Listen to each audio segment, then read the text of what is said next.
राष्ट्रीय स्वयंसेवक संघ के सर संघचालक मोहन भागवत ने मुसलमानों पर बड़ी बात कह दी। उन्होंने कह दिया कि आरएसएस की शाखा में मुस्लिमों का भी स्वागत है, शर्त बस इतनी है कि वो खुद को औरंगजेब का वंशज नहीं मानते हो। भगवा ध्वज को लेकर उनके मन में सम्मान हो और भारत माता की जय बोलने से उन्हें दिक्कत ना हो। भगवान के इस ऐलान पर देशभक्त भाईजान का जवाब भी आ गया है, जिसे सुनकर औरंगजेब को सलाम करने वाले मौलाना गैंग को सबसे ज्यादा मिर्ची लगेगी।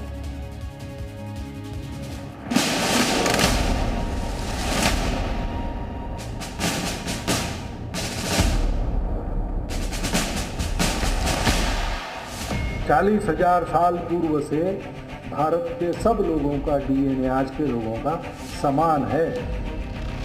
संघ प्रमुख ने क्लियर कर दिया है कि समान डीएनए वाले सभी भारतीयों का संघ की शाखा में वेलकम होगा। यानी जो भी भारत माता की जय बोलेगा उसका आरएसएस में स्वागत होगा। और भागवत का ये निमंत्रण सुनकर देशभक्त मुसलमान भी संघ में जाने की तैयारी कर रहे हैं।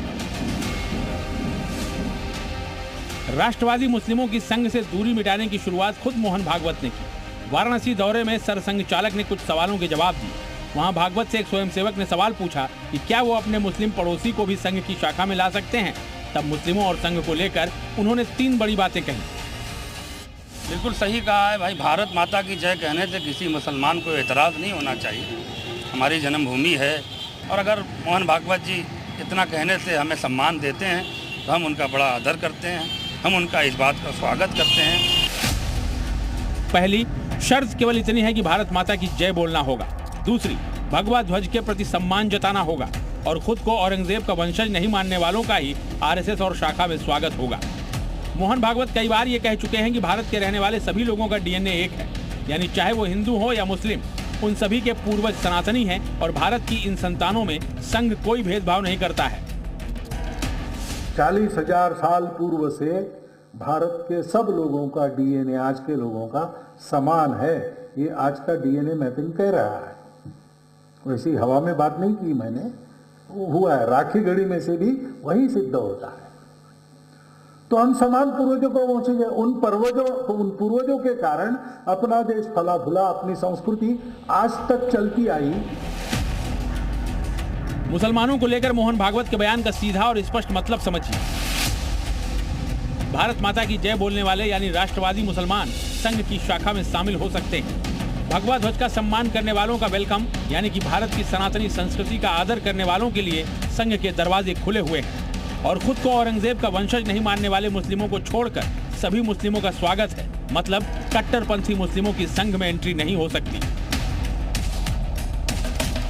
मुस्लिमों की बात करके संघ प्रमुख ने साफ कर दिया है कि आरएसएस में सभी पंथ, संप्रदाय और जाति के लोगों का स्वागत है। भागवत पहले भी बता चुके हैं कि आरएसएस में जात पात जैसा कोई बंटवारा नहीं है। हम संघ में पूछते नहीं। एक बार मैं सरकार्यवाह चुना गया, पहली बार। हमारे सह सरकार्यवाह सुरेश जी सोनी, उनकी नियुक्ति हो गई। तो मीडिया ने चलाया कि ये भागवत गुट की विजय हो गई, लेकिन ओबीसी को रिप्रेजेंटेशन देना है, इसलिए सोनी जी को रखा है। तो मैंने सोनी जी को पूछा कि सोनी जी आप ओबीसी में आते हैं क्या? तो उन्होंने थोड़ा सा स्मितहास्य कर दिया, स्माइल कर दिया और उत्तर नहीं दिया। तो अभी भी मैं सोनी जी कहाँ आते हैं मैं नहीं जानता हूँ। ये संघ में वातावरण है।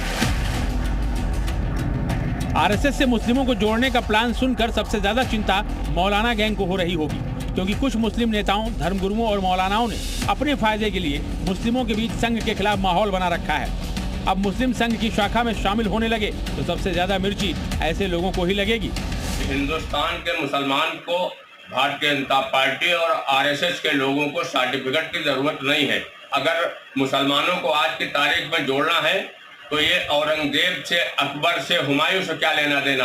आज भारतीय जनता पार्टी और आरएसएस के लोग पूरी तरीके से इस देश में नफरत का माहौल बनाने की कोशिश कर रहे हैं। सवाल है कि क्या आने वाले दिनों में संघ की वेशभूषा में भाईजान भी दिखेंगे? अगर ऐसा हुआ तो मौलाना सबसे ज्यादा टेंशन में होंगे, क्योंकि अब तक आरएसएस में जाति वाला बंटवारा नहीं था।